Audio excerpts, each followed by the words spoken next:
Le ruban à mesurer. Le ruban gradué existe depuis plus de 200 ans. Il aurait été inventé par un tailleur anglais en mesure anglo-saxonne. Quelques années plus tard, le mètre ruban fait son apparition par un tailleur français. Le système métrique est le système international d'unités de mesure utilisé presque partout dans le monde. Les États-Unis utilisent encore à ce jour le système d'unités anglo-saxon appelé système impérial. Le système métrique fait son entrée au Canada dans les années 70. Ce qui, en tant qu'enseignante en couture à Montréal, je me divise entre 2 générations et 2 mesures. Le terme utilisé au Québec est ruban à mesurer. Il possède les 2 systèmes puisque l'impérial est encore utilisé. En Europe, on le nomme mètre ruban. Le choix d'un bon ruban à mesurer peut paraître anodin, pourtant c'est un outil de travail très important. Il vous suivra partout, même dans le sac à main. Dans mes formations, le système métrique sera utilisé en priorité, puisque celui-ci est le plus utilisé dans le monde, même si je suis follement amoureuse du système impérial.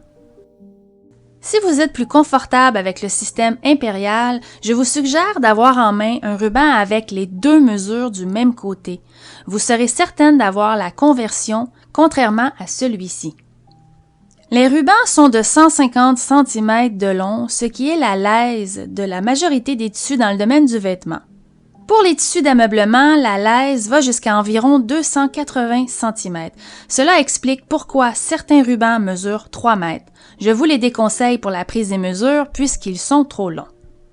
Assurez-vous de travailler avec un ruban de qualité dont la graduation est clairement écrite.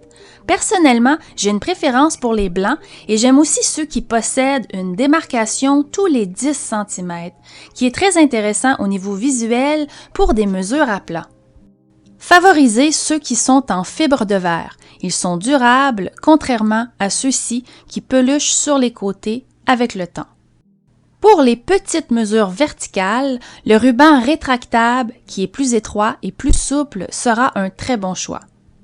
Pour les principales mesures, je préfère les rubans qui ont plus de corps. Ils se tiennent mieux, surtout pour les mesures horizontales. Et assurez-vous de partir du bon côté de la mesure de départ, autrement vous aurez des petites surprises. Bien qu'il est suggéré que la prise des mesures soit faite par une autre personne, si vous prenez vos mesures vous-même, il existe un ruban muni d'un curseur appelé « mesure facile » qui permet de sécuriser la mesure et d'avoir plus de précision. Ce ruban est facile à trouver en Europe, mais il ne semble pas avoir fait son entrée au Canada. Vous pouvez toujours l'acheter via Internet. Pour l'entretien, pourquoi pas un petit bain à l'eau tiède avec un savon doux? Et oui, ils se salissent avec le temps. Et pour terminer cette petite leçon sur ce merveilleux outil, évitez de les ranger entassés. Enroulez-les et récupérez vos boîtes à épingles, à savon ou à bonbons.